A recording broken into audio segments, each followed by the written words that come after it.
History remembers Fenrir as the wolf who swallowed Odin at the end of the world. But long before Ragnarök, long before the snapping of chains and the severing of a god's hand, there was a small, dark-furred cub, carried through the golden gates of Asgard, by the very gods who would one day bind him. What if the monster was not born with a hunger for destruction, but taught slowly, carefully, across years of fear disguised as kindness, that he could never be anything else now? Let that question settle. Let your shoulders fall, just slightly, away from your ears. There is nowhere else you need to be. If it feels right, let your eyes close now, or leave them open. Either way, you are already where you need to be. Picture, if you like, a low island rising from black water.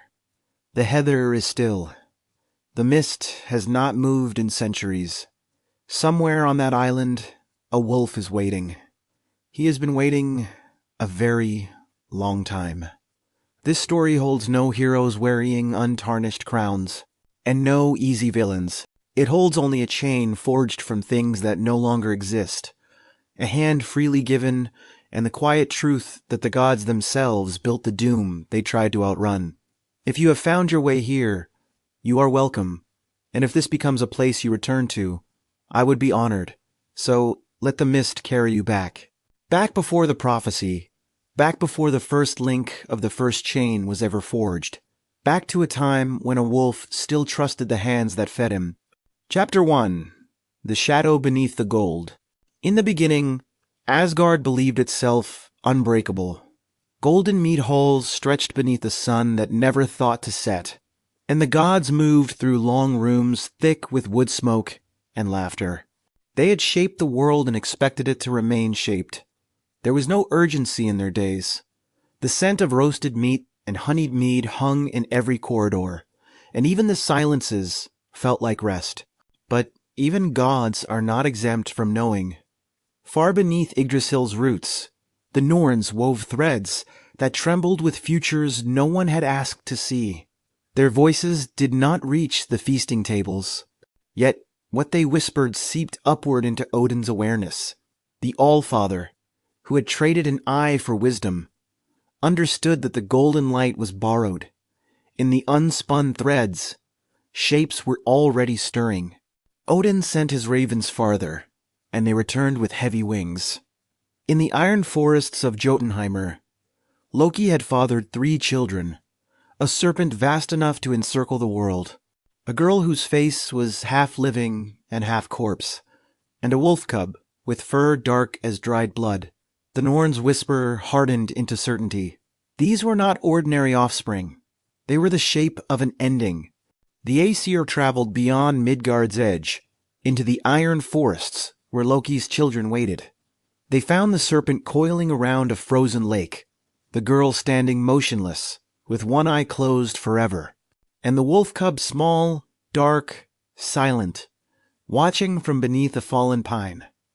They gathered the 3 without battle, as if collecting evidence of a crime not yet committed, and carried them back toward the Golden Gates.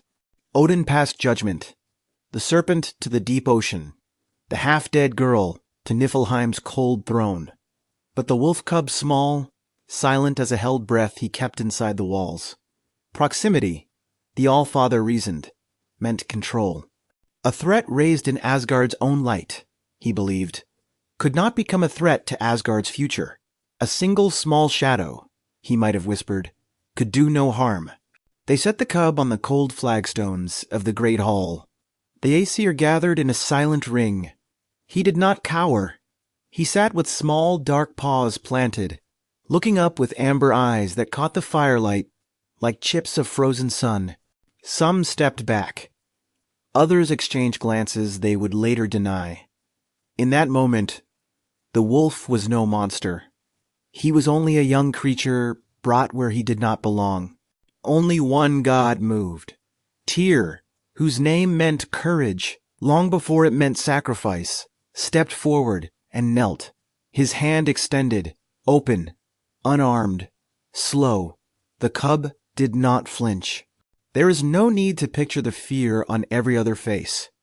It is enough to know that only Tyr crossed the floor, and that the wolf let him. Tyr alone brought meat. Each morning he walked to the wolf with raw flesh in his steady hand, and laid it on the cold stones. The cub ate quickly, then lifted his head and watched the god with unblinking amber eyes.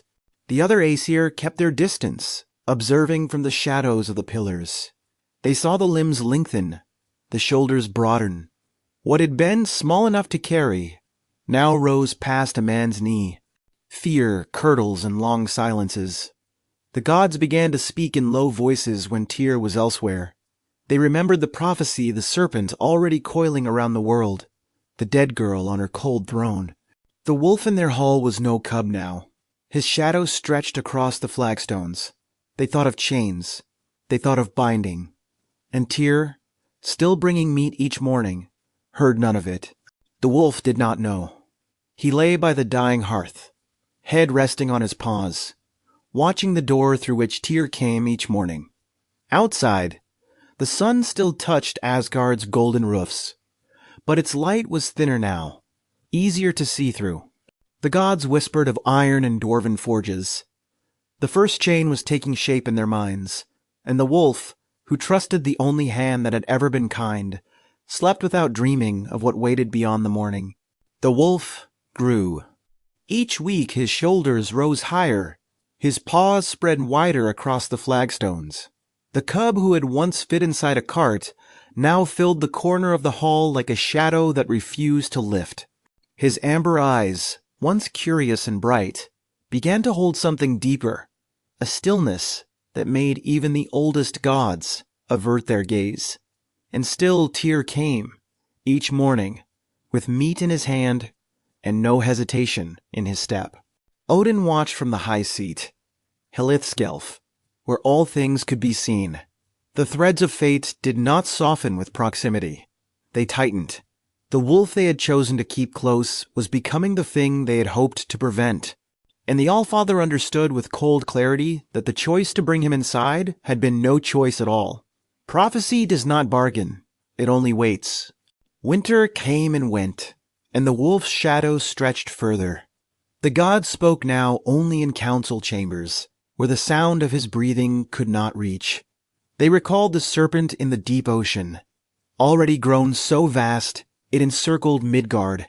They thought of the half-dead girl on her throne in Niflheim, patient and silent. The three were a triangle tightening around Asgard, and the one they could still touch terrified them most. It was Thor who first spoke the word aloud. A chain. The word dropped into the council chamber like a stone into still water, and no one moved to retrieve it.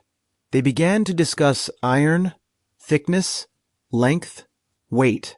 They became architects of imprisonment, while the wolf slept in the hall above, still trusting the only god who had ever fed him.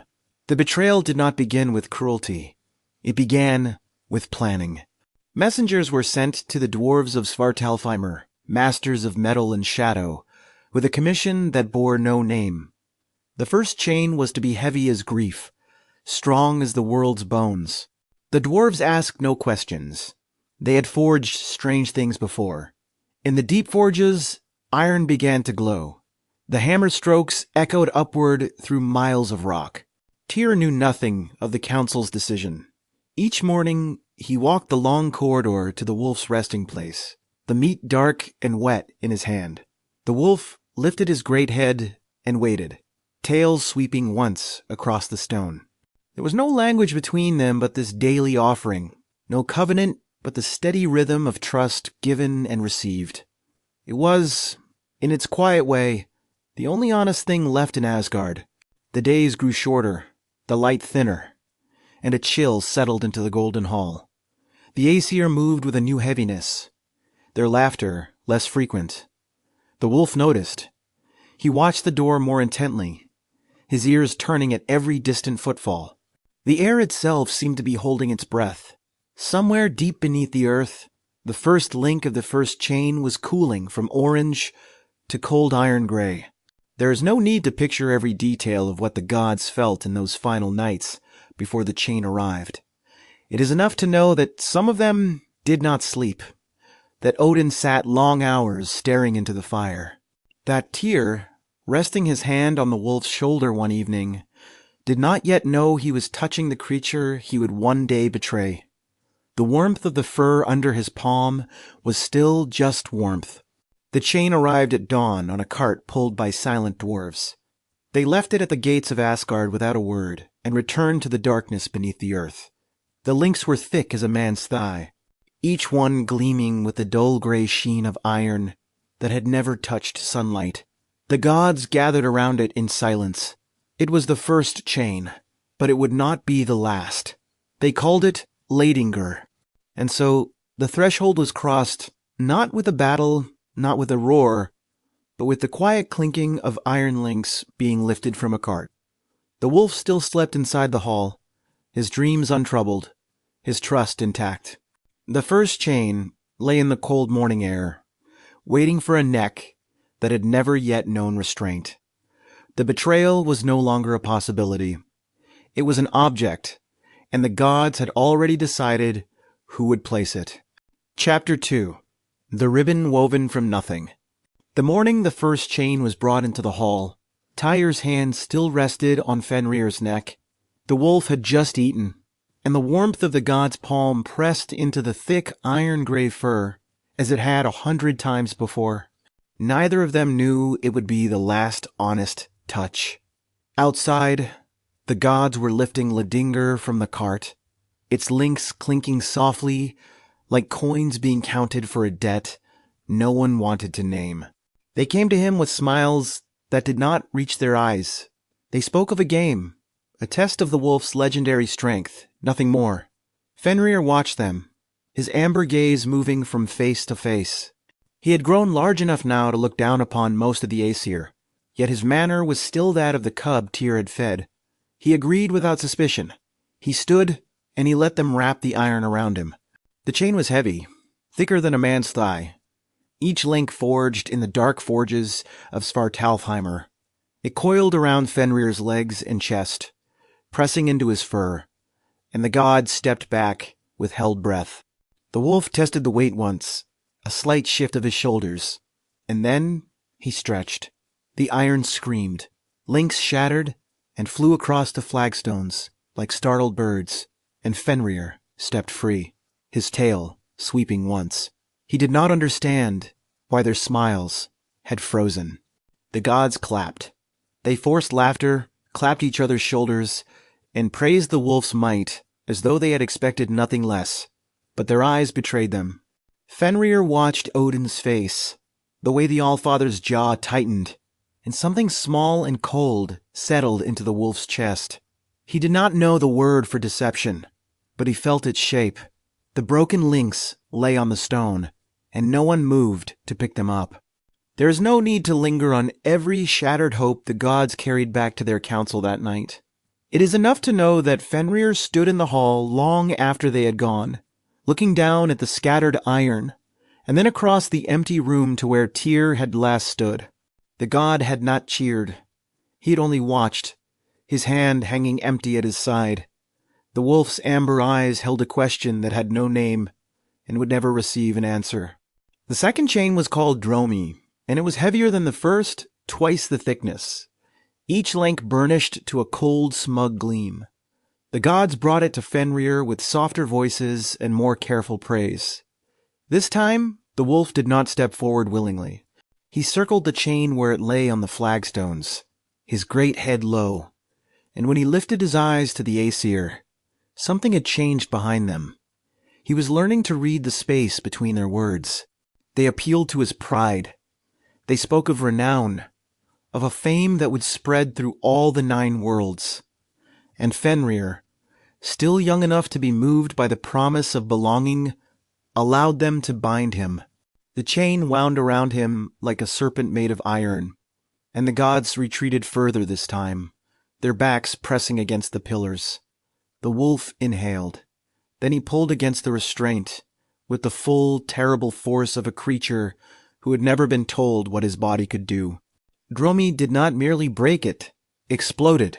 Links burst apart with a sound like frozen trees splitting in deep winter, and shards of iron scattered into the shadows of the rafters. Fenrir rose from the wreckage, his breath steaming in the cold air, and the gods did not clap. They stood in absolute silence. Thor's hand moved toward his hammer. Odin's face had gone gray as old snow. The wolf looked at Tyr and saw that the god's hand was trembling.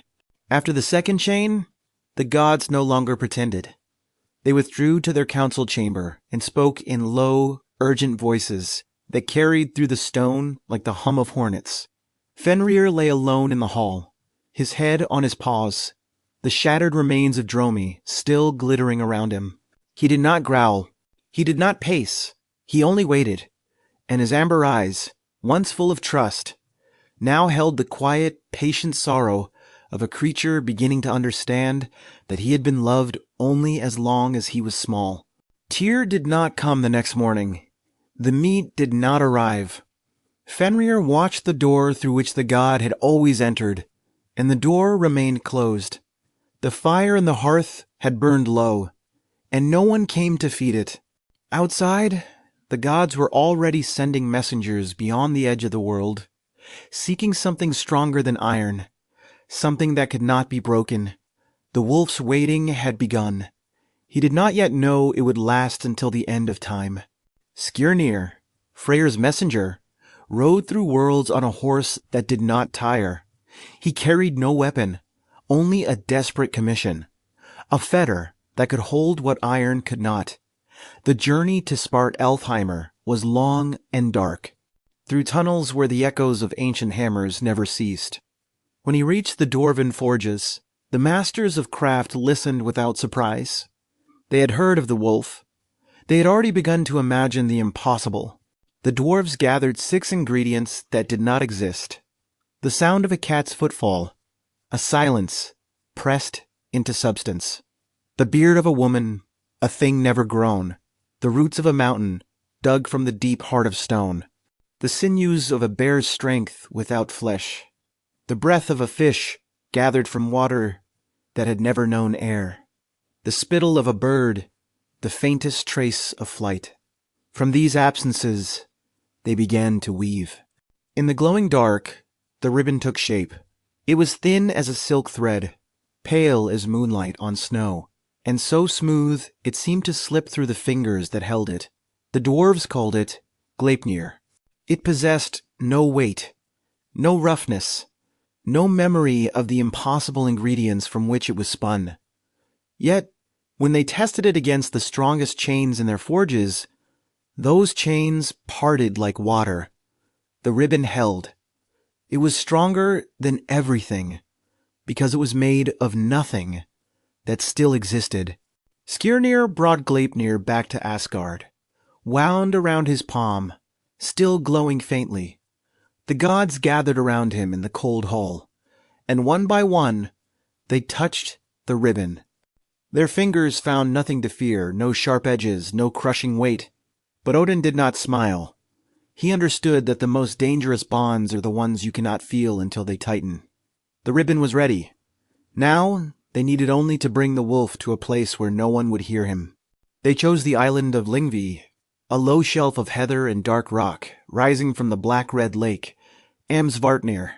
No mortal had ever set foot there. No god had reason to visit. It was a place outside the world's attention, where a betrayal could be committed without witnesses. The Aesir traveled there in a long procession, their silence heavier than any chain.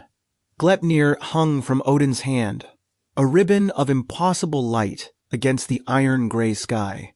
They called the wolf to them across the water, and Fenrir came. He moved through the shallow black lake with the slow, heavy grace of a creature who still hoped, despite everything, that this time the game would be different. When he saw the ribbon in Odin's palm, he stopped. His amber eyes narrowed. The ribbon was too small, too delicate. It held no weight. But the wolf had learned to read the silence between the gods' words, and that silence was screaming. Fenrir spoke for the first time. His voice was deep and rough, a sound like stones grinding at the bottom of a river.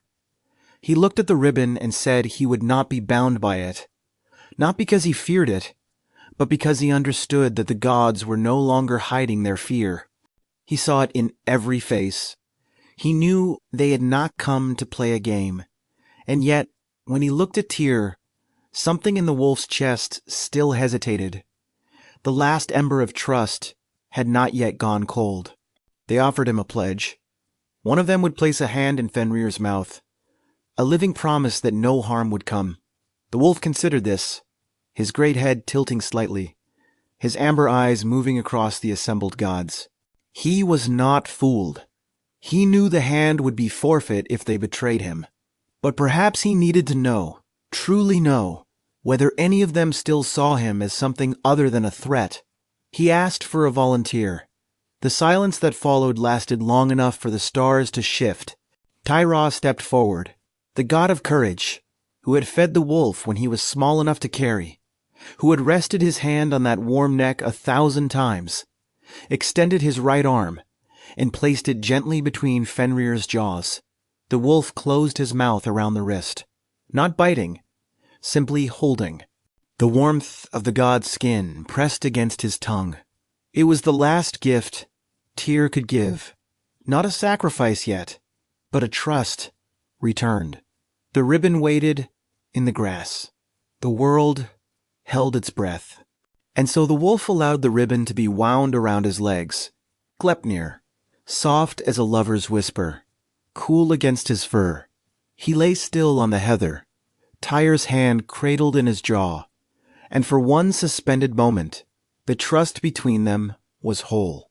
Then the gods began to tighten the ribbon, and the wolf understood.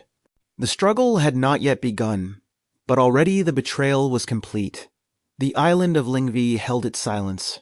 The black lake did not stir, and the last kindness Fenrir would ever receive was already fading beneath the weight of what came next.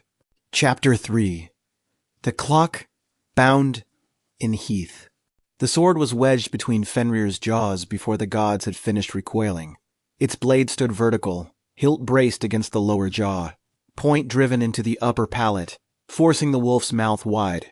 Blood and saliva darkened the steel instantly, and from the corners of that vast maw, a thin stream began to flow. Not the froth of rage, but a clear, steady trickle that slipped across the heather and found its way to the black lake.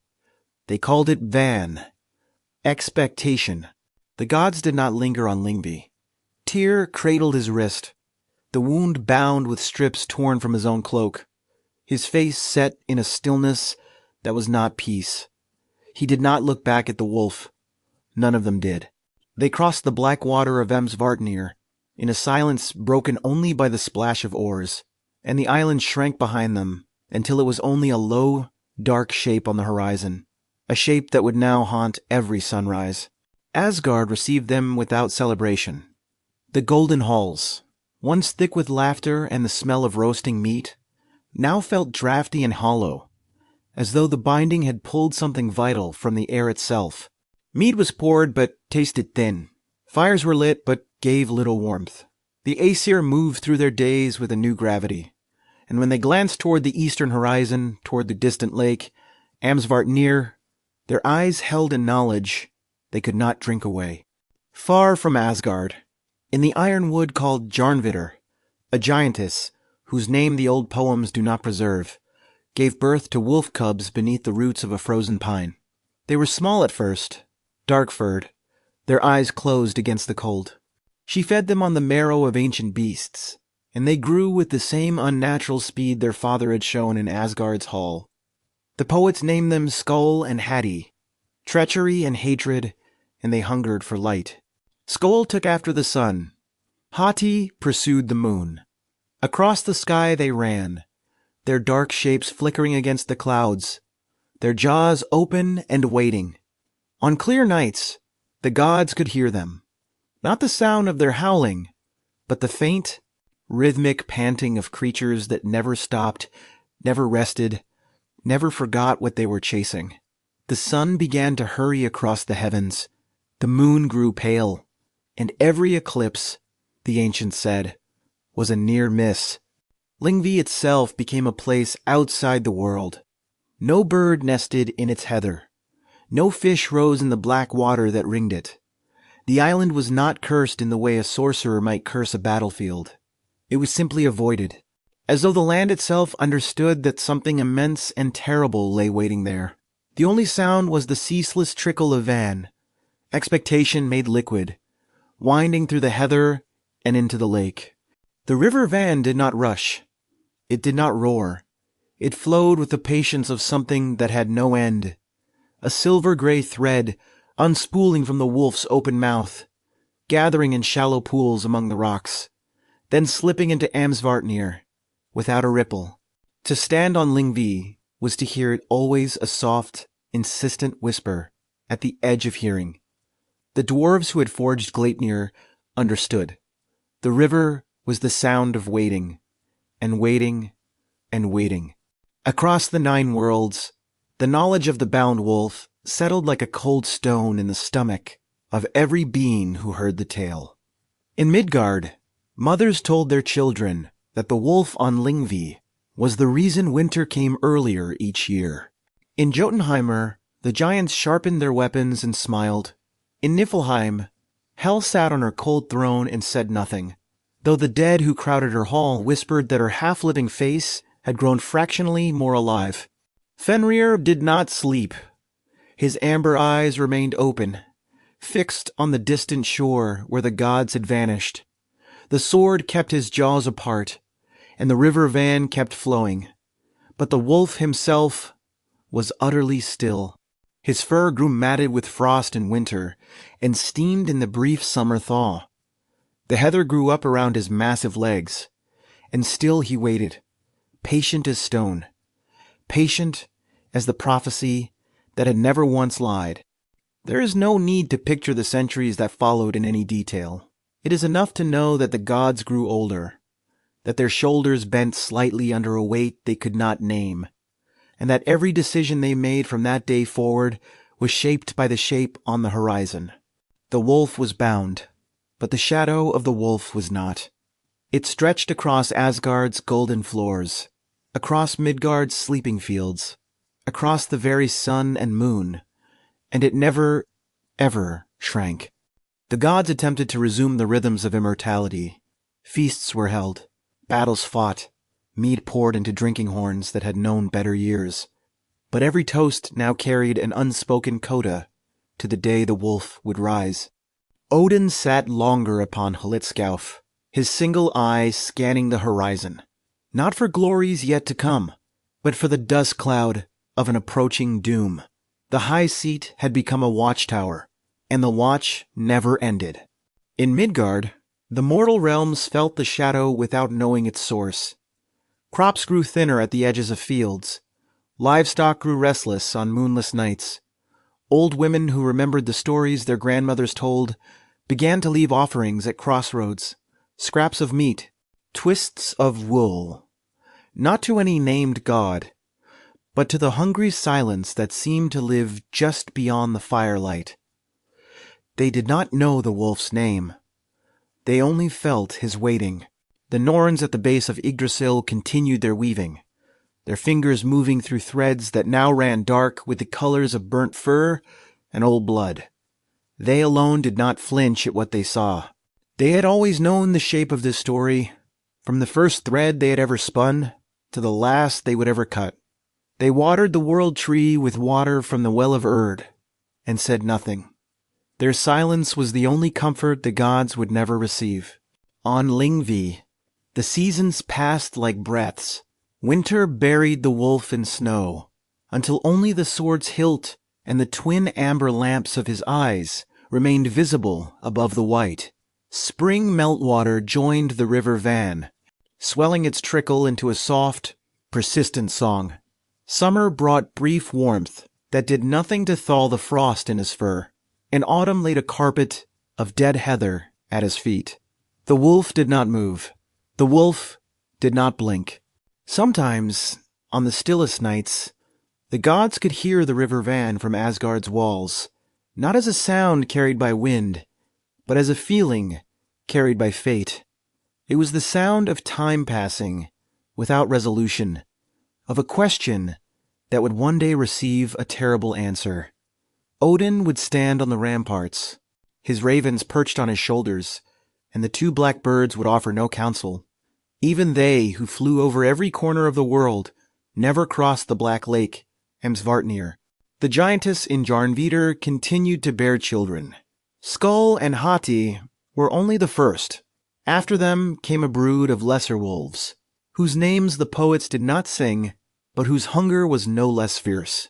They spread across the iron forests and the frozen tundras, and whenever a mortal died in the jaws of a wolf, the gods knew it as another small tightening of the rope that bound the world to its end. The wolves of Fenrir were a lineage of apocalypse. Tyr carried the stump of his wrist with the same quiet grace with which he had once carried meat to a cub. He did not speak of the wolf. He did not speak of the hand. When younger gods asked him about the binding, he would look at them with eyes that had seen the inside of a wolf's mouth and say only that courage costs what it costs. Then he would return to his duties, his empty sleeve pinned at his side, a living monument to the price of betrayal. There is no need to picture every year that passed between the binding and the end. It is enough to know that the wolf's patience was absolute, that the river Van never ceased its whispering, and that the gods grew heavy with the weight of a doom they had built with their own hands. The bound wolf was not a monster in a cage. He was a clock counting down to 0, and every god in Asgard could hear the ticking. Yet even as the gods braced for the inevitable, something else was taking shape in the deeper silences of the world. In a hall far from Asgard's intrigues, a god named Vidar, Odin's son, born of the giantess Gridor, was growing into his silence. He spoke rarely, moved little, and spent his days stitching together a shoe from every scrap of leather discarded by mortal shoemakers. He was the patient son of a doomed father, and his hour had not yet come. And so the wolf waited on Lyngvi, and the gods waited in Asgard, and the sun hurried across the sky with Skull's breath hot on its back. The river Vane flowed without end, a liquid countdown to the end of the world. The age of waiting was itself a kind of rain, not of teeth and terror, but of the slow, suffocating certainty that everything golden must one day be swallowed. And in the shadows beyond the god's sight, a silent god continued stitching a shoe. Chapter 4. The Silence Between the Stitches. Far from the golden noise of Asgard, in a hall called Vidi, a god lived in silence. Vidar, son of Odin and the giantess Gridar, was not like his half-brothers. He did not feast. He did not boast. His voice was so rare that even the ravens forgot the sound of it. His hall was a low structure of gray stone and old timber, set among grasslands where no battle had ever touched the earth. Saplings grew between the flagstones. Vidi was a place outside the architecture of war. Wild roses climbed the doorposts. A stream ran through the center of the hall, clear and cold, dividing the floor into two halves. Vidar had built nothing to keep the world out, because the world rarely remembered to visit. And yet, this quiet god, thick-limbed, heavy-browed, dressed in undyed wool, was the one the Norns had named as the Avenger of the Allfather. On a long bench beneath a window that faced east, Vidar kept his work. A great shoe, already larger than any mortal man, lay across his knees, its sole thick as 3 stacked hands. Beside him sat a mound of leather scraps in every color and condition. Gray strips from a fisherman's sandal, brown trimmings from a shepherd's boot, black offcuts from a warrior's greave. He stitched them together with beeswax thread and a needle of dark iron. Each scrap came from a mortal shoemaker somewhere in Midgard. When a cobbler trimmed the excess from a new sole, the discarded fragment did not fall to the floor. It vanished, lifted by unseen fingers, carried across the divide between worlds, and deposited silently beside Vidar's bench.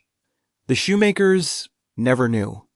They cursed the waste of good leather, shrugged, and reached for the next piece. And the shoe grew. Odin came to Viti sometimes. When the weight of Asgard's waiting grew too heavy, he would stand in the doorway, his ravens dark against the pale sky, and watch his silent son work. The All-Father did not speak, and Vidar did not pause. The only sound was the steady pull of thread through hide, a rhythm as old as patience. Odin would leave without a word, and whether he found comfort in that quiet, no poem says. There is no need to picture every year of Vidar's labor. It is enough to know that the shoe grew slowly, and that the god never hurried. His hands, large enough to palm a boulder, moved with the gentleness of a mother folding a child's blanket. Each stitch was placed exactly where the leather asked for it. Each seam was double bound. He was building something that would need to withstand the jaws of a wolf large enough to swallow the sky. The other gods knew of Vidar's task, but they rarely spoke of it. Thor, who understood the language of hammers and breaking, found the stitching incomprehensible. Freyja, who knew the weight of patience in other forms, left offerings of waxed thread at the edge of Viti's grasslands. Loki, still bound in his own dark cave beneath the world, laughed when he heard of the silent god and his leather scraps, a laugh that became a cough, then a snarl, then silence. The prophecy was clear. When the wolf Fenrir broke free at Ragnarök and swallowed Odin, Vidar would step forward. He would place his thick-soled shoe upon the wolf's lower jaw and press down with all the strength of a son who had just lost his father. Then he would seize the upper jaw and tear the wolf apart. One act, one moment, one god who had spent centuries preparing for a single, terrible motion. Vidar did not think of vengeance. That word belonged to warriors and poets, to those who burned with the need to balance scales. Vidar thought only of the shoe. The leather had to hold. The stitching had to be true. If the shoe failed, the jaw would not be pinned, and the wolf would swallow the world's last hope, along with its first god. The silent god was not a hero in the way the sagas sang of heroes. He was a craftsman, and his craft was the end of a monster. The years passed. The shoe grew thick and heavy, its sole a patchwork of every human life that had ever worn leather. A princess's dancing slipper, a beggar's patched boot, a sailor's deck shoe, a child's first sandal. All of them, in their final trimmings, had come to Viti. In the quiet hall, the silent god stitched the world's discards into the weapon that would save what remained of it, and the river van continued to flow. The shoe was not merely thick, it was layered with the history of human labor. A cobbler in a fishing village trimming the sole of a new sea boot, a shepherd replacing the heel of his oldest sandal, a queen discarding a dancing slipper because the strap had frayed each of them. In the act of discarding, unknowingly armed a god. The leather scraps arrived in Viti, still warm from the hands that had touched them, and Vidar stitched them into something sacred. There is no need to picture every shoemaker who ever lived. It is enough to know that they worked in every corner of Midgard, in smoky huts and sunlit workshops, by candle and by daylight, and that none of them ever suspected their trimmings did not simply fall to the floor. The unseen hands that gathered the scraps never disturbed a single thread. The leather simply vanished, and the shoe in Viti grew one stitch heavier. Vidar's silence was not the silence of emptiness. It was the silence of a deep river, of a mountain that has no need to speak of its own weight. When he moved through Vidar's grasslands, the saplings leaned toward him, as though recognizing something ancient. Animals did not flee from his tread. Birds continued their songs.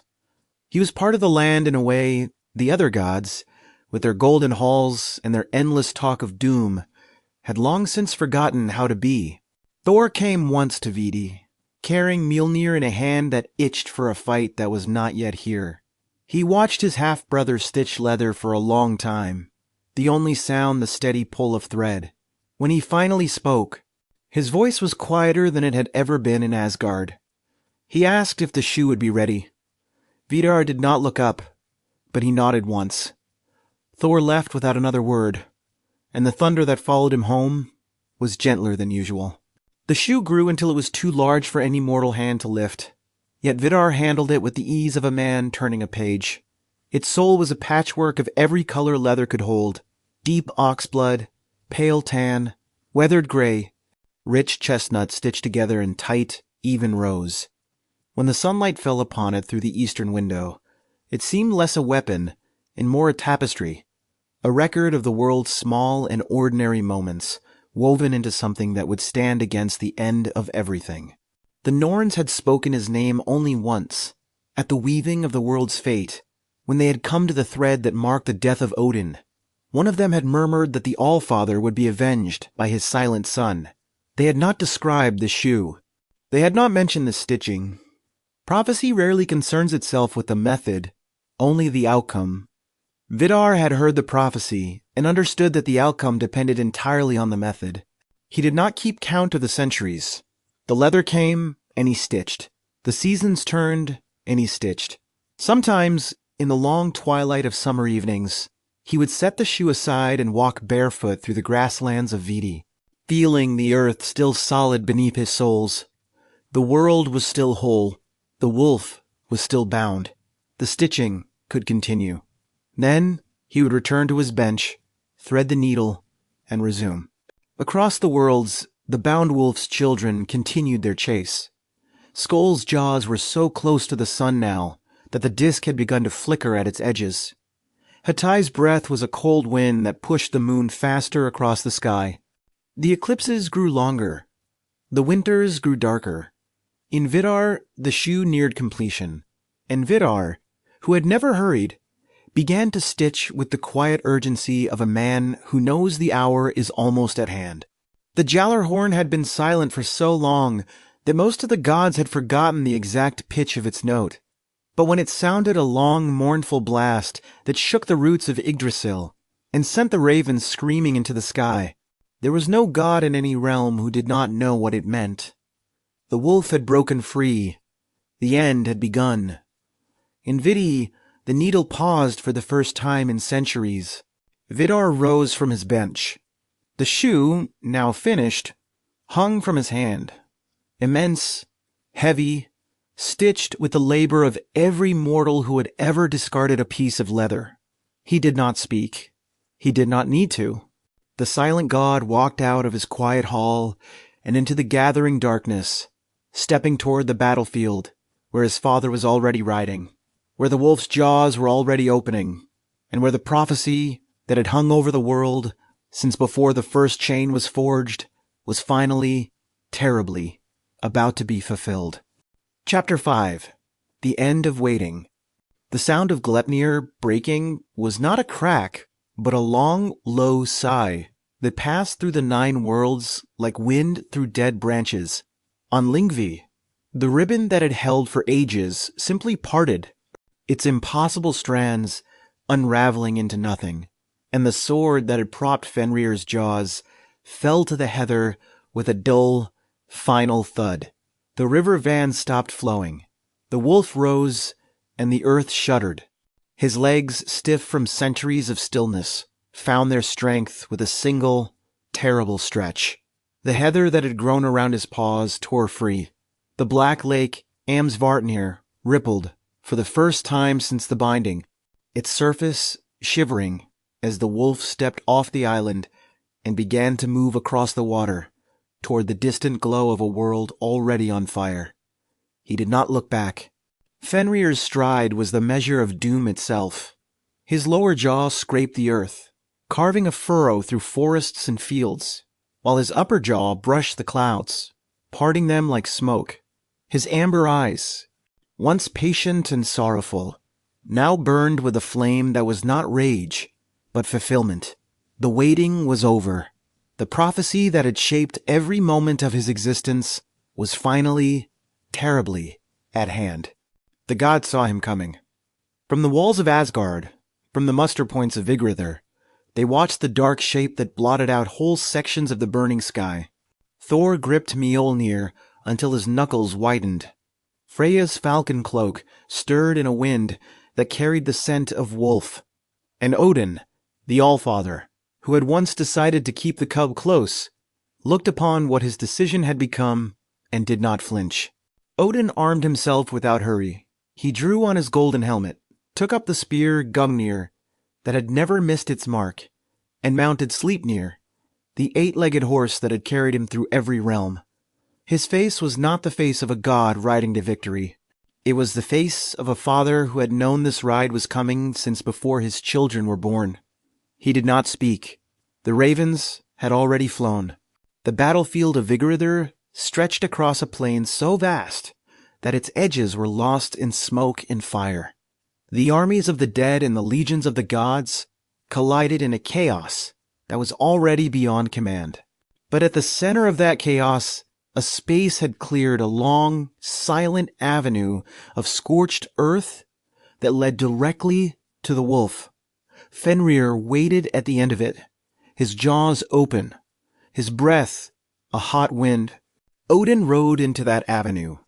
Sleipnir's 8 hooves struck the earth in a rhythm that was older than war, and the Allfather leveled Gungnir toward the darkness between the wolf's jaws. For a single, suspended moment, the god and the wolf looked at each other, the one-eyed king and the amber-eyed prisoner, and something passed between them that was not hatred. It was recognition. It was the closing of a circle. The spear flew true, but Fenrir did not flinch. His jaws opened wider than any mortal or god had ever imagined. A darkness that had been waiting since the first chain was forged. Odin did not scream. Sleipnir did not rear. The wolf closed his mouth, and the Allfather, the wisest of the gods, the seeker of runes, the master of ravens, was gone. The silence that followed was the loudest sound the 9 worlds had ever heard. There was no need to picture what happened inside the wolf's throat. It is enough to know that Odin vanished into the dark, and that the spear Gungnir fell from a slack hand and clattered onto the scorched earth, its point still gleaming. The ravens, Hugin and Munin, wheeled above the battlefield in desperate silent circles.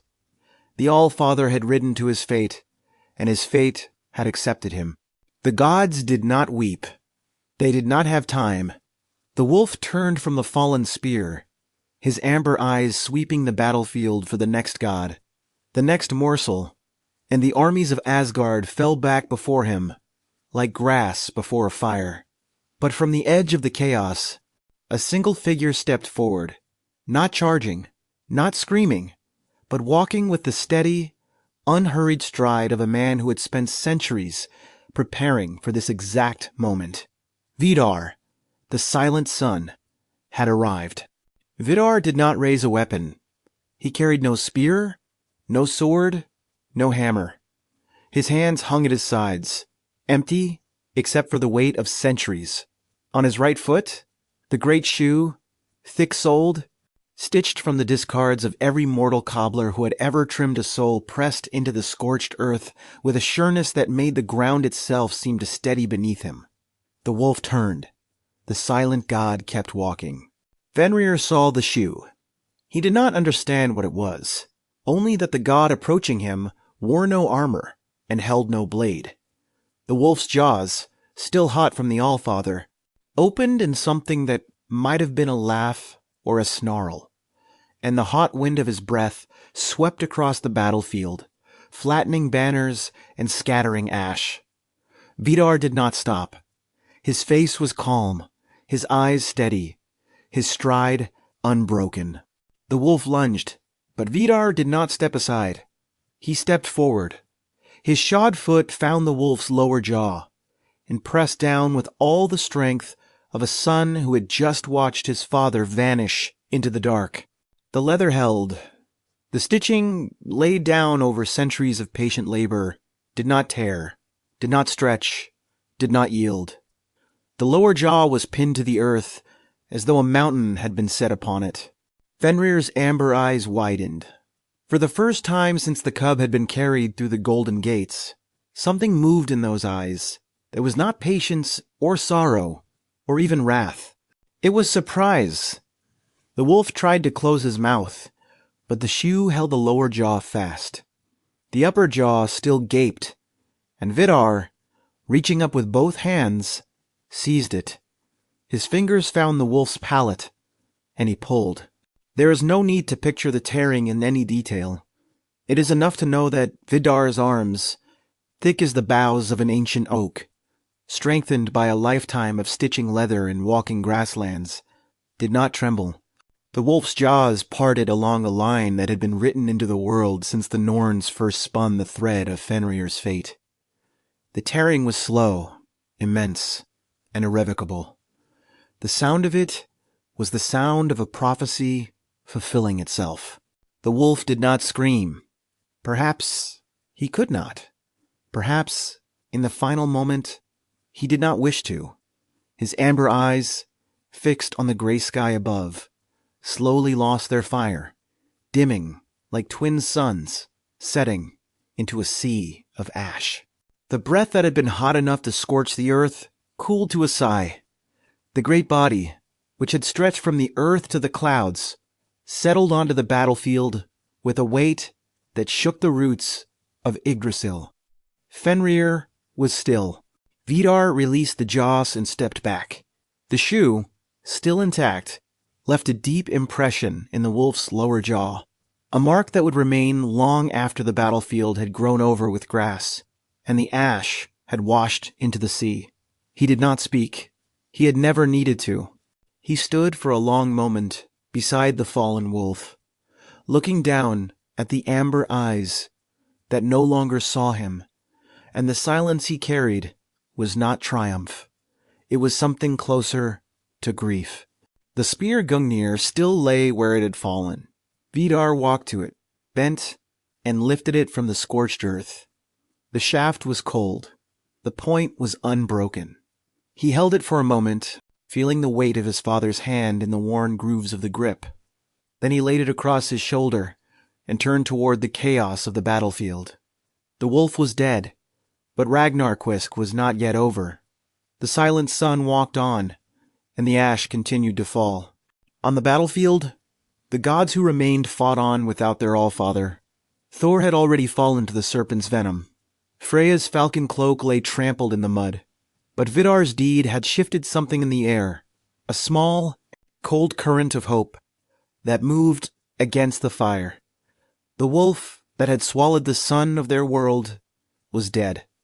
Whatever new world rose from the ashes, it would rise without Fenrir's shadow stretched across it. And on the distant island of Lyngvi, the river Van had stopped forever. The heather, crushed for centuries beneath the weight of the bound wolf, began slowly to straighten. The black lake, Emsvartnir, no longer fed by expectation, grew still and clear. The island was empty now, a low, dark shape on a silent lake, waiting for no one. The waiting was over. The wolf was gone, and the world, what remained of it, could finally exhale. Chapter 6. The Grass After the Fire. The battlefield grew quiet, not all at once, but like a great bell slowly ceasing its toll. Ash that had risen to the clouds began to settle, drifting down in soft gray flakes that clung to armor and fur alike. Fenrir's body lay still, a dark mountain stretching across the scorched earth. His amber eyes dimmed to twin pools of shadow. No one spoke. The wind itself seemed afraid to stir. Around the fallen wolf, the surviving gods stood in scattered knots, their weapons lowered, their chests heaving. Some were wounded, others merely exhausted. None cheered. Thor's hammer lay half buried in ash, and Odin's spear rested on Vidar's shoulder, carried by a son who still had not spoken a word. The cost of victory was a weight no one was ready to lift, and the silence stretched on. High above the battlefield, Skull's jaws closed at last around the sun. The golden disk had trembled for centuries, shrinking each day from the wolf's hot breath, and now it was done. The light that had warmed every corner of the 9 worlds flickered once, twice, and then went out, extinguished like a candle pinched between 2 fingers. The old sun was gone. Not long after, Hati caught the moon. The pale crescent, which had raced across the heavens with the wolf's shadow always at its edge, finally slowed and was swallowed. Stars fell in long silver streaks, witnessing the death of the old lights, and the world was plunged into a soft, absolute darkness that felt not like terror, but like a long-awaited rest. The sea, no longer held back by the will of the old gods, began to rise. It came not as a crashing wave, but as a patient tide, creeping over shores and swallowing forests and ruins alike. The fires of Ragnarök hissed into steam and went out. For a long time, there was only the sound of water, lapping gently in the darkness, as the world returned to the stillness from which it had once been shaped. Then, as the old books say, the earth rose again from the waves, green and fresh. The waters receded, leaving behind clean sand and polished stone, and the first shoots of grass pushed through the wet soil. It was a world without scars, as though the sea had washed away every trace of blood and fire. The air smelled of salt and new beginnings.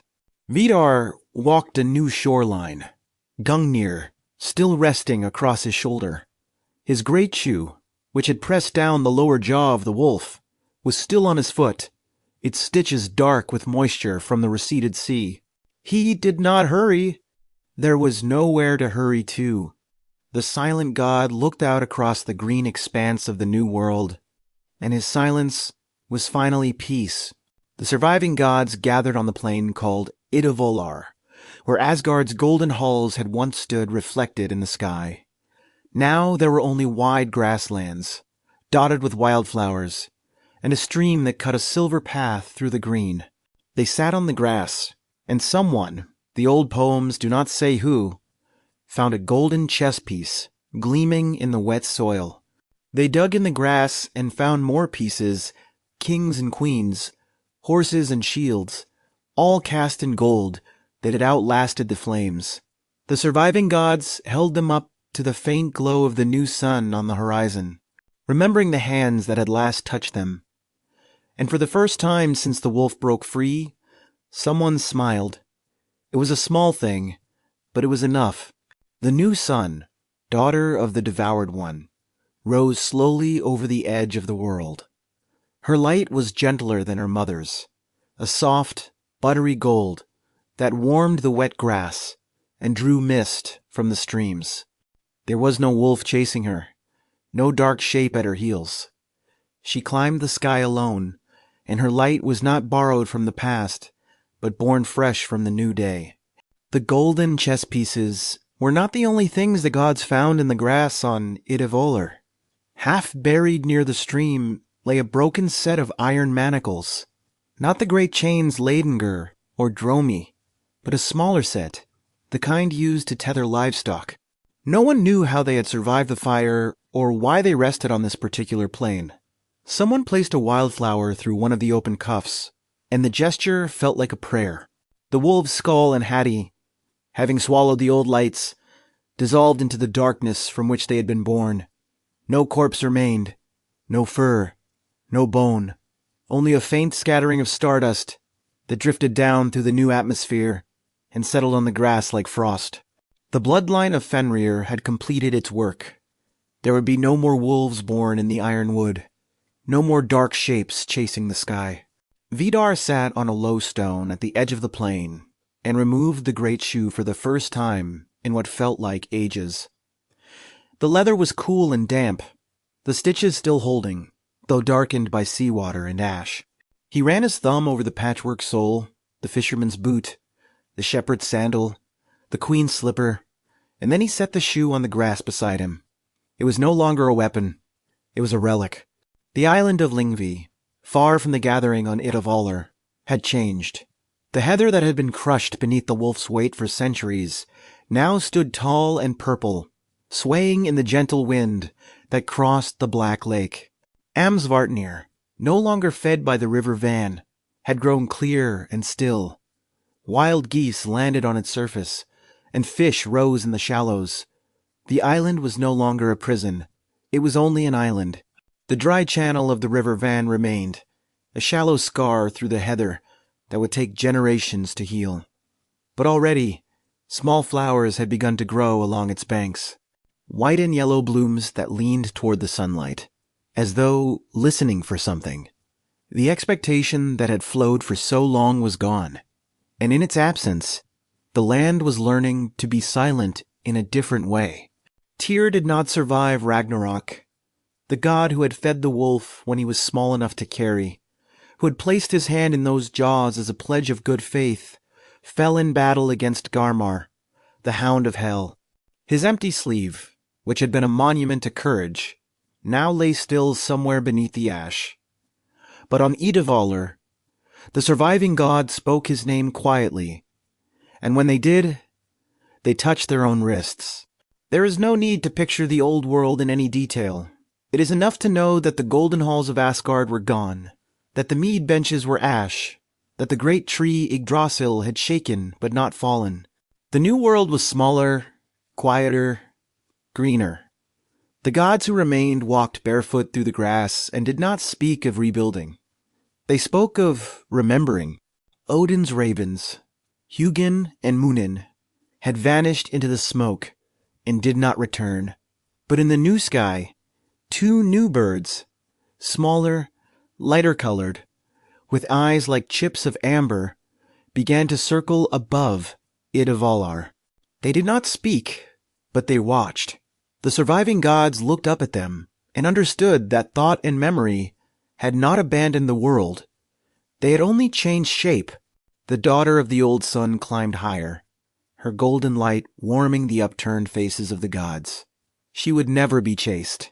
The sky belonged to her alone now, and she moved through it with a slow, serene confidence, as though she had always known this day would come.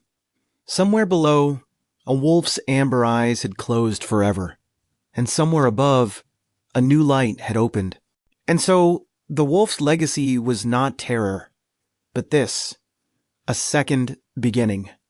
The cub who had been carried through golden gates, who had trusted a god's hand and been betrayed, who had waited for ages with a sword between his jaws, had been a necessary ending.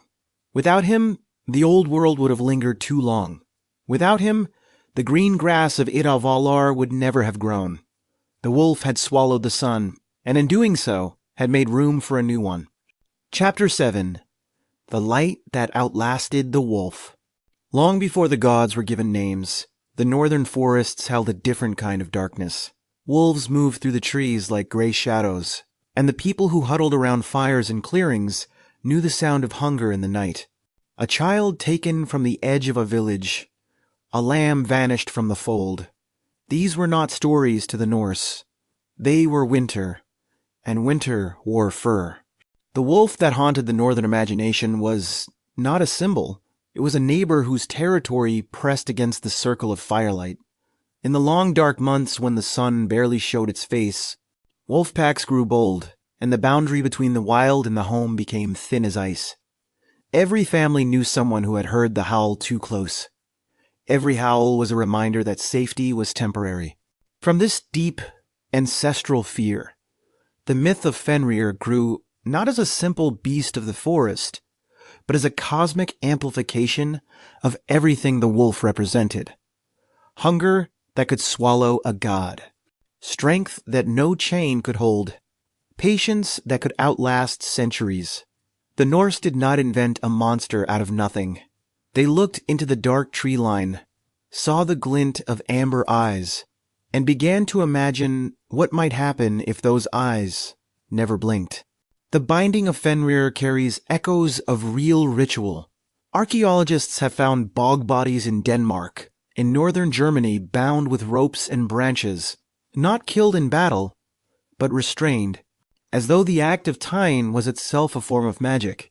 Some scholars suggest that the story of Gleipnir, the impossible fetter, may remember older practices of binding dangerous spirits or sacrificial victims to prevent them from returning.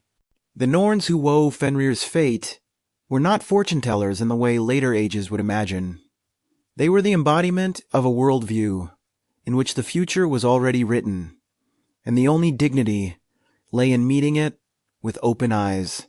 The Norse called this weird, a word that means both fate and becoming, the shape of a life unfolding from the first thread to the last.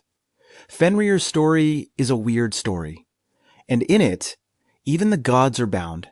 The story survived because it was written down. In the 13th century, an Icelandic chieftain and scholar named Snorri Sturluson sat by candlelight and compiled the prose Edda, preserving the old verses that told of the wolf. Without his quill, the binding of Fenrir, the sacrifice of Tyr, and the vengeance of Vidar might have dissolved into the northern mist. A single scribe, working in a cold room, saved the wolf from oblivion.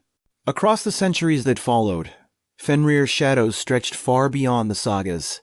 In art, he became the great devourer. In literature, the bound monster who would one day break free. In the quiet anxieties of every age that has felt its own destruction approaching, the wolf waits, a dark shape on the horizon that never quite disappears. He is the clock that ticks beneath every civilization that believes itself unbreakable. There is no need to list every painting, every poem, every opera that has borrowed the wolf's name. It is enough to know that the story of a creature too powerful to be ignored and too dangerous to be loved has never stopped being told. The details change, but the outline remains. Something was bound because it was feared, and that binding only delayed the inevitable reckoning. The wolf on Lyngvi asks a question that is older than mythology. It is not a question about gods or prophecies or the end of the world. It is a question about what happens when trust is offered and met with a chain. When a creature is told, from its earliest memory, that it is a threat to be caged. The story of Fenrir is not a warning about monsters. It is a warning about the way monsters are made. We still build cages for the things we fear. Some of them are made of iron, and some of them are made of policy, of silence, of turning away. And the creatures we place inside them, whether they are wolves or people or inconvenient truths, do not stay small forever. They grow to fill the space we give them. They remember the hands that fed them first, and they remember the hands that closed the gate. The Norse knew that every age has its wolf. Theirs wore fur and hunted in the dark. Ours takes different shapes, but the hunger is the same. It is the hunger of consequences long deferred, of reckonings postponed until they grow too large to postpone. The genius of the Fenrir myth is not that the wolf escapes. It is that the wolf was always going to escape, and the gods knew it, and still they bound him. Perhaps that is why the story has survived for 1,000 years. It does not offer comfort. It offer recognition. Every civilization that has believed itself eternal has eventually heard the distant sound of chains breaking, has felt the ground tremble beneath a stride it hoped never to feel. The wolf is the truth that waits at the end of every golden age. Patient as stone, patient as prophecy. But Fenrir was never only a destroyer. He was the cub carried through golden gates. He was the creature who trusted Tyr's hand and felt it withdrawn. He was the prisoner who waited for ages with a sword between his jaws. Not because he was evil, but because he was caught in a story that had already been written. The tragedy of the wolf is not that he swallowed the Allfather. It is that he was never given the chance to be anything else. The island of Lyngvi in the New World is green and quiet. The heather stands tall. The black lake reflects a sun that no longer flees across the sky. The river van has stopped, and the sword that propped the wolf's jaws is rusting peacefully into the soil. There are no chains left, no ribbons, only a dry channel where expectation once flowed, and the small white flowers that grow along its banks. There is no need to picture every cage ever built, or every wolf that grew to fill one. It is enough to know that some cages are made of iron, and some are made of fear, and that the creature inside never forgets the hands that fed it first. What we bind in ourselves as well. What we call a monster was often something we were too afraid to love. The surviving gods on Idavolar do not speak of Fenrir with hatred. They speak of him rarely, and when they do, it is with the hushed tone people use for old wounds that ache when the weather changes. They remember the cub. They remember the chains. They remember that the end, when it came, was not a surprise, but a relief. The closing of a circle that had been turning since the first link of Leidengr was forged. The modern world has its own bound wolves. They do not wear fur, and they do not wait on islands in black lakes. But they wait nonetheless, in the silences we keep, in the truths we do not speak, in the consequences we believe we can outrun. The story of Fenrir asks whether binding what we fear truly makes us safe, or only delays the moment when we must finally face what we have made. Vidar's shoe is stitched from the discards of mortal hands, the trimmings of a fisherman's boot, a shepherd's sandal, a queen's slipper. The silent god who defeated the wolf did not do so with a divine weapon. He did so with the accumulated smallness of human life, stitched together across centuries. The answer to the devouring wolf was not power. It was patience and craft, and the willingness to keep working long after the work seemed pointless. The sun that rises over the new world is not the same sun that was swallowed. It is gentler, younger, and it has never known the sound of chains. It moves across the sky without hurry, and no dark shape follows it. The light that falls on Idavolar is a light that has been earned not by victory, but by survival. And somewhere in that light, a wolf's amber eyes are finally, peacefully closed. If you were to visit Lyngvi now, you would find only heather and silence. The lake is clear. The wind moves through the grass. And if you stood very still and listened very carefully, you might hear something beneath the silence. Not a howl, not a growl, but the distant, fading echo of a story that began with a cub carried through golden gates and ended with the world made new. The wolf is gone. The waiting is over. And the story, if you are still listening, has only just begun to breathe.